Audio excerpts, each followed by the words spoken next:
हरियाणा की हर अपडेट के लिए बेल आइकन दबाएं और सब्सक्राइब करें STV हरियाणा न्यूज। नमस्कार, हरियाणा न्यूज के खास बुलेटिन आपका जिला आपकी खबर में आप सभी का स्वागत है और मैं हूं आपके साथ सोनिया सत्तानेता। बुलेटिन की शुरुआत करेंगे सूबे के मुखिया की खबर के साथ। सूबे के मुखिया ने गुरुग्राम में GMDA की बैठक की, जिसके बाद मीडिया से बातचीत करते हुए सीएम ने बताया कि EDC का पैसा सीधा GMDA के खाते में आएगा। GMDA को प्रोजेक्ट्स में आ रही पैसों की दिक्कत को लेकर यह फैसला लिया गया। वहीं इस दौरान प्रदेश में कोरोना के बढ़ते मामलों को लेकर सीएम ने बड़ा ऐलान करते हुए बताया कि 30 अप्रैल तक सभी प्राइमरी और मिडिल क्लास तक के स्कूलों को बंद रखने का फैसला लिया गया है। और वहीं नाइट कर्फ्यू या फिर प्रभावित जिलों में लॉकडाउन के फैसले पर सीएम ने कहा कि फिलहाल इस तरह का कोई विचार नहीं किया गया, लेकिन कोरोना के बढ़ते संक्रमण को देखते हुए सख्ती को बढ़ाने के आदेश जारी कर दिए हैं। और वहीं प्रदेश में आढ़तियों की हड़ताल पर सीएम ने कहा कि इसका असर सिर्फ कुछ ही जगह पर देखने को मिल रहा है। उन्होंने कहा कि मंडियों से फसलों के उठान के बाद किसान के अकाउंट में सीधी पेमेंट की जाएगी।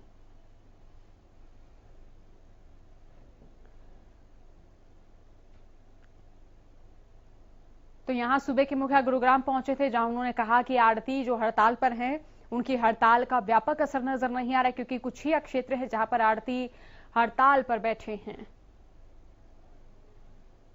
लगातार नजर रखी हुई है। कल भी प्रधानमंत्री जी ने देश के सभी मुख्यमंत्रियों के साथ वीडियो कॉन्फ्रेंस की है। रात को ही, कल शाम को ही हमारी लगभग 2.5 घंटे वीडियो कॉन्फ्रेंस चली है। निर्देश दे दिए गए हैं सब, और अलग अलग शहरों के हिसाब से इसका हम मूल्यांकन करेंगे और सख्ती तो जरूर कोई ना कोई बरतनी पड़ेगी। बहुत सी चीजें हमने लागू करने के लिए पहले ही कह दिया है कि सोशल डिस्टेंसिंग है, मास्क का प्रयोग है, सैनिटाइजेशन है, गैदरिंग कम करें। और स्कूलों को भी हमने विचार किया है कि जो प्राइमरी और मिडिल तक के स्कूल ये 30 अप्रैल तक हम बंद कर देंगे। मिलाकर के सामान्य जीवन अपना चलता रहे, एकदम पैनिक क्रिएट न किया जाए, जैसे प्रारंभ में पिछले साल हो गया था। मार्च और अप्रैल में कितना पैनिक फैला था। पैनिक ना फैले, व्यवस्था में सारी चीजें, चाहे वो प्रिवेंटिव है चाहे वो क्यूरेटिव है, उसके अंदर इंजेक्शन यानी ये जो हमारा वैक्सीनेशन है, वैक्सीनेशन का भी हमारा प्रयोग चल रहा है। लगातार हमारी जो उसका एक्टिव पेशेंट्स हैं उसका भी हम कर रहे हैं, पहचान कर रहे हैं, उनका इलाज भी ठीक से चल रहा है। मैं तक मैं पूरा निरंतर उस पर नजर रखे हुए हूँ। और कुछ जिलों के अंदर जरूर आढ़तियों ने स्ट्राइक की हुई है, लेकिन उसमें गुड़गांव जिला नहीं है। ये जो जिले हैं, चाहे हमारा पलवल है, गुरुग्राम है, फरीदाबाद है, नूंह है, महेंद्रगढ़ है, रेवाड़ी है, ये सब जिले ठीक से प्रोक्योरमेंट भी हो रही है। और यहाँ जैसे जैसे उठान होगा वैसे वैसे उनको, जैसा 72 घंटे के बाद हमने कहा, पेमेंट उनकी होगी। और तो इस बार सॉफ्टवेयर में व्यवस्था कर दी है कि 9% का इंटरेस्ट किसान को साथ ही जाएगा, क्योंकि इस बार पेमेंट सीधी बैंक से किसान के खाते में जा रही है। बीच में कोई वाया मीडिया नहीं है। वाया मीडिया होने पर कई बार कठिनाई आती है, लेकिन इस बार सीधी क्योंकि किसान को जाएगी, इसलिए उसको इंटरेस्ट समेत पेमेंट जाएगी। अगर लेट हो, वैसे लेट होने का कोई कारण नहीं है। आज स्थिति यह है कि हमारे पास जितने फंड्स जितने आवश्यक होते हैं वो लगातार हम उसमें डाल रहे हैं।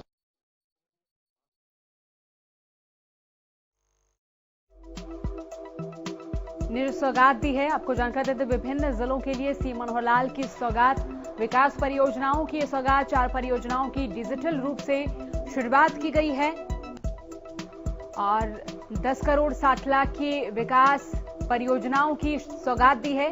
ये 4 परियोजनाएं हैं। विभिन्न जिलों के लिए सीएम मनोहर लाल ने सौगात जारी की। 4 परियोजनाओं की डिजिटल रूप से शुरुआत की है और लक्ष्य वाहिनी परियोजना की शुरुआत की है। ये परियोजनाएं 1 करोड़ 18 लाख रुपए की इस परियोजना के अंतर्गत लागत आएगी। REC फाउंडेशन इसमें सहयोग करेगा। 5 जिलों के 10,000 विद्यार्थियों को इसके मार्फत ट्रेनिंग दी जाएगी। 100 से ज्यादा प्रतियोगी परीक्षाओं की ट्रेनिंग दी जाएगी।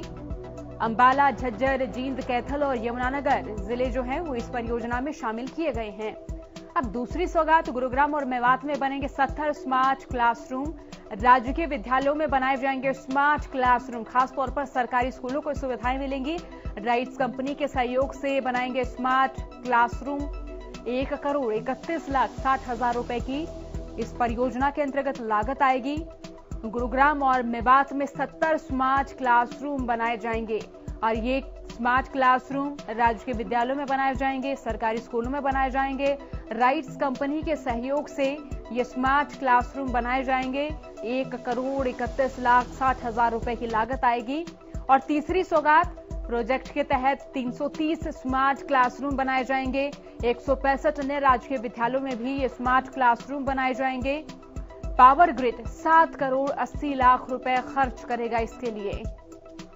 प्रोजेक्ट के तहत 330 स्मार्ट क्लासरूम बनाए जाएंगे, जिसके तहत ग्रामीण क्षेत्रों के तमाम छात्र छात्राओं की जो शिक्षा है उसमें विस्तार किया जाएगा, शिक्षा में सुधार किया जाएगा।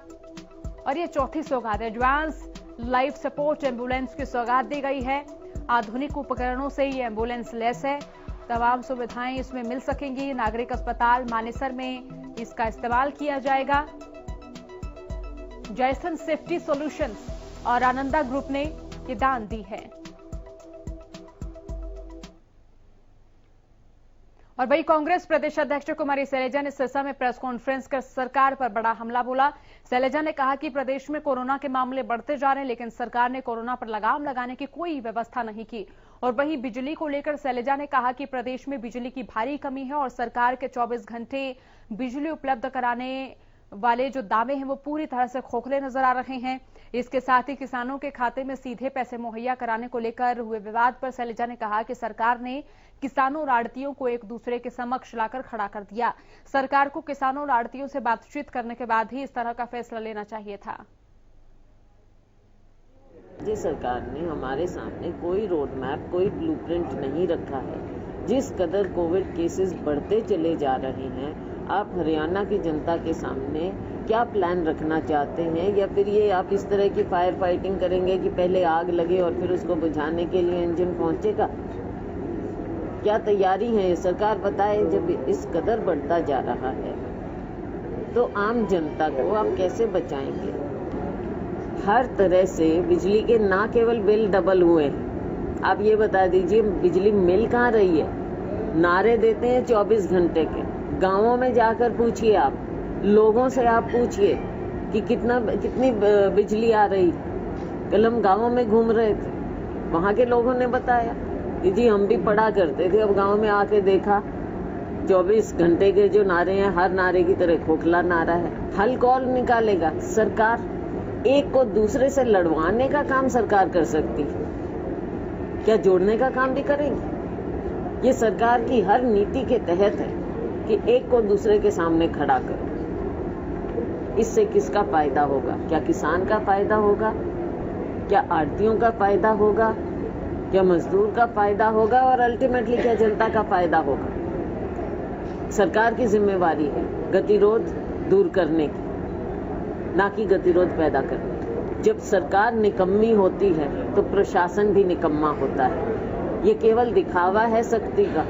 और जब बाढ़ ही खेत को खाने लगे तो फिर आप क्या उम्मीद कर सकते हैं? घोटाले पर घोटाले हुए, इन्होंने अभी नहीं सीखा। हमारे नौजवान को, हमारे युवा वर्ग को ये बर्बाद करने में तुले। और वहीं खाद की बढ़ती कीमतों, कृषि कानून और गेहूं की सुचारू खरीद करवाने के लिए प्रदेश भर में इनेलो नेता और कार्यकर्ता 12 अप्रैल को जिला स्तर पर विरोध प्रदर्शन करते हुए गवर्नर के नाम ज्ञापन सौंपेंगे। सिरसा में इस बात की जानकारी इनेलो के राष्ट्रीय महासचिव अभय चौटाला ने अपने निवास पर प्रेस वार्ता के दौरान दी। अभय चौटाला ने कहा कि सरकार किसान हितैषी होने का दावा करती है, जबकि किसान आज सबसे ज्यादा दुखी हैं। अभय चौटाला ने कहा कि सरकार किसानों को कमजोर कर पूंजीपतियों को लाभ पहुंचाना चाहती है। साथ ही उन्होंने फ्लिपकार्ट को जमीन अलॉट किए जाने पर सवाल उठाते हुए कहा कि इस जमीन को अलॉट करने में धांधली हुई, जिसकी जांच होनी चाहिए। डीएपी के और एनपीके खाद के जो रेट बढ़ाए हैं, उससे एक चीज बात स्पष्ट हो जाती है कि सरकार जो है केवल और केवल पूंजीपतियों को लाभ पहुंचाना चाहती है, किसान को कमजोर करना चाहती है। जहां फसल के रेट से ही नहीं मिलते, वहां खाद के रेट बढ़ा करके उन्होंने अपनी जो असली योजना है वो सबके सामने ला करके खड़ी कर दी। 12 तारीख को बैसाखी के पहले दिन इसके लिए हमने एक फैसला किया है कि हम महामहिम को एक मेमोरेंडम भेजेंगे। हर डिस्ट्रिक्ट हेडक्वार्टर से हमारी पार्टी के हजारों कार्यकर्ता डिस्ट्रिक्ट हेडक्वार्टर पे इकट्ठे होंगे और प्रदर्शन करके किसानों की मांग के लिए जाकर के मेमोरेंडम देकर के आएंगे। जहां मेमोरेंडम देंगे वहां सरकार को चेतावनी भी देंगे कि या तो इन सब चीजों को सुचारू करो, अदरवाइज हम मंडियों के ताले भी लगाएंगे। एक नया मामला है, फ्लिपकार्ट नाम की कंपनी है यूएसए की, जिसको भी इन्होंने 140 एकड़ जमीन अलॉट करी है।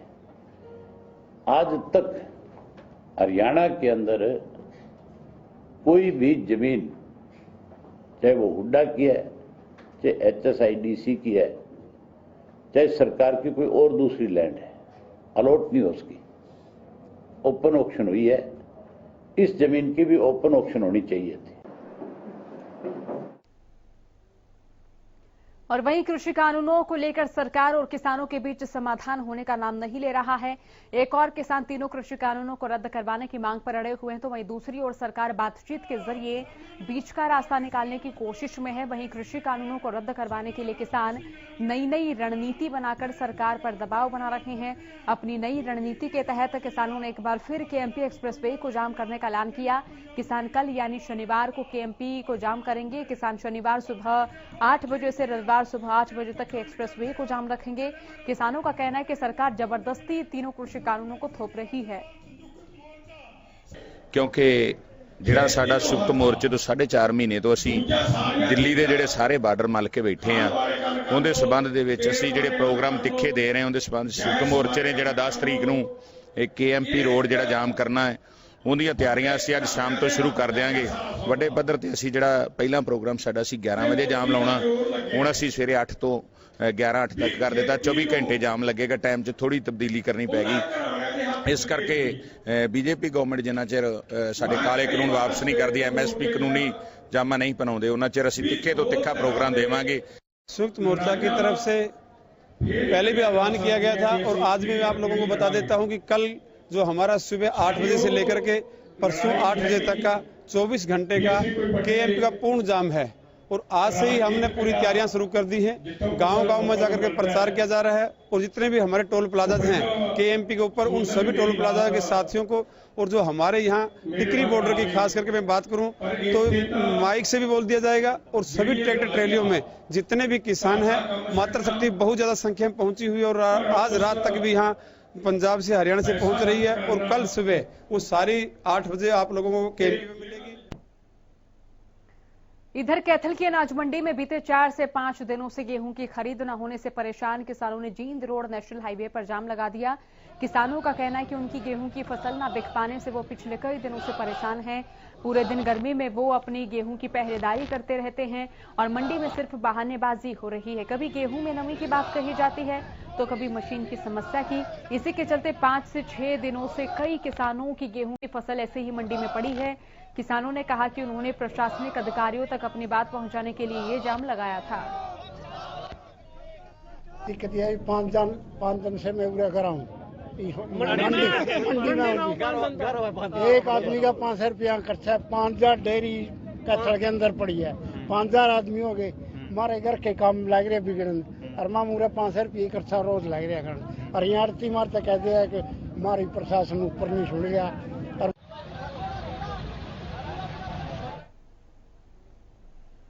आढ़तियों की हड़ताल की वजह से दूसरे दिन भी सिरसा अनाज मंडी में गेहूं की खरीद नहीं होना जो किसानों के लिए एक परेशानी बनती हुई नजर आ रही है और किसानों के खातों में सीधे भुगतान को लेकर भी सरकार और आढ़तियों के बीच गतिरोध जारी है, जिसका खामियाजा किसानों को मंडियों में भुगतना पड़ रहा है। गेहूं लेकर मंडी में आए किसानों का कहना है कि 2 दिनों से फसल लेकर बैठे हुए लेकिन प्रशासन सुध नहीं ले रहा। किसानों ने बताया कि प्रशासन फसल खरीदने का दावा तो करता है लेकिन जब फसल मंडी लेकर आते हैं तो उनकी खरीद नहीं हो रही।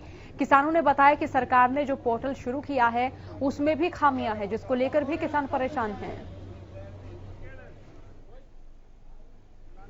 प्रवाणियां क्या बिकन को सरकार लेनी कौन नागरिक कणक 2 दिन हो गया ठपड़िया ने और आया बगैर कणक परेशानी हो रही है, किराया लग गया और 2 दिन हो गए मुझे कणक लाई हुई। यहाँ पे कितने गेहूं लेके आए, कितने दिन से यहाँ पे 16 किलो की ले रखी है और 2 दिन हो गए यहाँ पे बैठी हुई।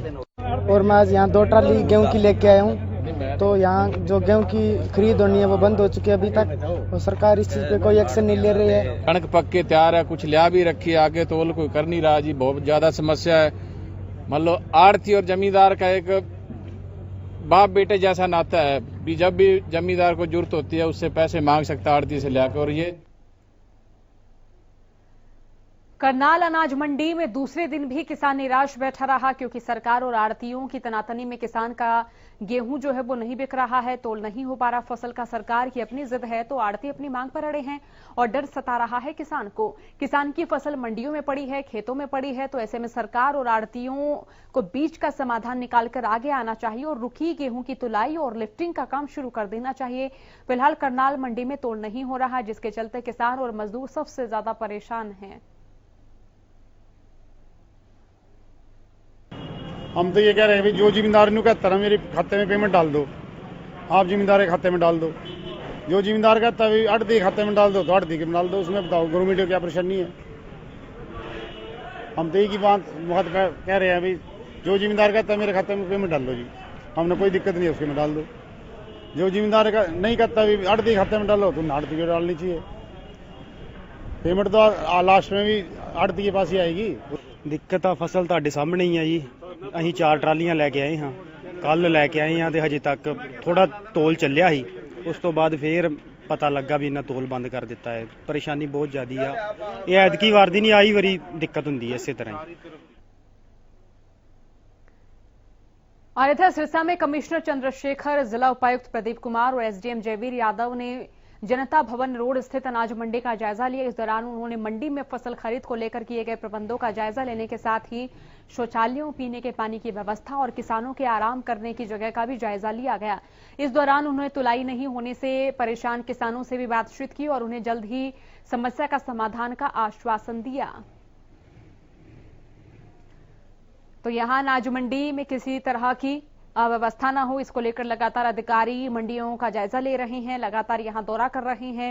तो मंडी में परेशान किसानों को आश्वासन भी दिया, कहा कि उनकी फसल की जो खरीद है वो भी शीघ्र शुरू की जाएगी, किसी तरह की कोई असुविधा या अव्यवस्था किसानों को पेश आने नहीं दी जाएगी। हालांकि कई ऐसे जिले हैं जहां किसानों को मंडियों में कई तरह की मुश्किलात पेश आ रही हैं, लेकिन यहां सिरसा में जिला उपायुक्त और एसडीएम ने किसानों को आश्वासन दिया है कि फसल खरीद के दौरान किसी प्रकार की समस्या यहां किसानों को पेश आने नहीं दी जाएगी।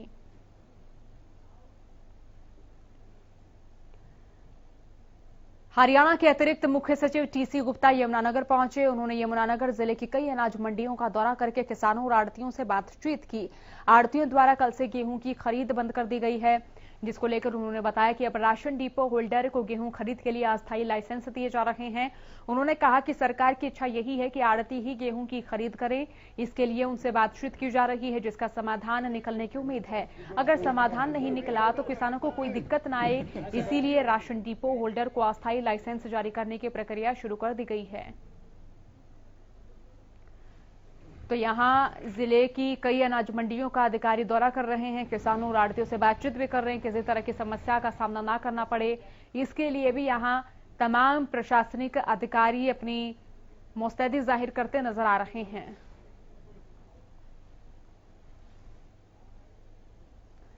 और वहीं पिछले एक सप्ताह से पुनहाना अनाज मंडी में अपनी फसल बेचने आए किसानों को पेमेंट नहीं मिल रही है, इसके साथ ही मंडी से गेहूं का उठान भी नहीं हो पा रहा। इन्हीं समस्याओं को लेकर जिला प्रशासन सतर्क हो गया। दरअसल हरियाणा न्यूज पर बुधवार को दिखाई गई खबर का प्रशासन पर खास असर दिखाई दिया, जिसके बाद जिला खाद्यापूर्ति के अधिकारी और तहसीलदार अनाज मंडी पहुंचे, जहां उन्होंने मंडी का जायजा लिया और वहीं उन्होंने आड़ती और मार्केट कमेटी के सचिव की समस्याएं भी सुनी। इसी दौरान डीएफएससी सीमा शर्मा ने बताया कि गेहूं का उठान वक्त पर नहीं किया जाएगा तो सरकार के नियम अनुसार संबंधित खरीद एजेंसी पर पेनल्टी लगाने का प्रावधान है। वहीं एफसीआई की खरीद से आड़ती संतुष्ट नहीं है, जिस पर उन्होंने कहा कि किसान और आड़तियों की हर समस्या का समाधान किया जाएगा। देखिए, हमारे मंडी में अभी उच्च अधिकारियों द्वारा दौरा किया जाना है और खरीद के दौरान हमें मुआयना तो करना ही रहता है। इसी के सिलसिले में पुराना मंडी का निरीक्षण किया गया है। कुछ यहाँ की आड़तियों की समस्या आ रही थी कि भाई पेमेंट का कोई इश्यू है, एफसीआई की जो खरीद है उससे आड़ती संतुष्ट नहीं है, जिसके बारे में पहले ही हमने अपने मुख्यालय को सूचित किया हुआ है और संभवतः आज कोई आदेश उस बारे में प्राप्त होने की संभावना है। इसके साथ ही जो दूसरी खरीद एजेंसी है जो राज्य की है वेयर हाउस, उसके बारे में पता किया गया। तो उनके जो जिला प्रबंधक हैं उनके द्वारा सूचित किया गया है कि तकनीकी कमी के कारण पेमेंट की प्रक्रिया में थोड़ी सी देरी हुई है, जो कल से प्रारंभ हो गई है और जहाँ की संभावना है कि अगले कुछ दिनों में ये सुचारू रूप से हो जाएगी और सभी किसानों की पेमेंट जो है उनके खातों में पहुँच जाएगी। हाँ, काफी ऑनलाइन शिकायतें आई हैं और उनका हमने समाधान भी किया है। रिपोर्ट अनुसार रिपोर्ट लेके पटवारी से है और रिपोर्ट अनुसार उनके प्रॉब्लम हमने सोल्व कर दी है। तो ऐसे कोई नहीं है हमारे पास आए, ये जमींदार कराते हैं, खुद अनपढ़ है और उनको पता नहीं है कितनी जमीन वो बो रहे हैं, कितनी के एक्चुअल मालिक है। उनकी भी कमी हो सकती है, वो ना तो खर्च देखते हैं, जमानदी देखते हैं, रिपोर्ट देखते हैं और ना ही वो ऑनलाइन जमानदी चेक करते हैं। जो जमींदार ने बताया वो उन्होंने लिख दिया और फिर उसकी हमने वेरिफिकेशन की है, कंप्लेंट आई है तो हमने रिपोर्ट अनुसार उनकी दुरुस्ती कर दी गई है।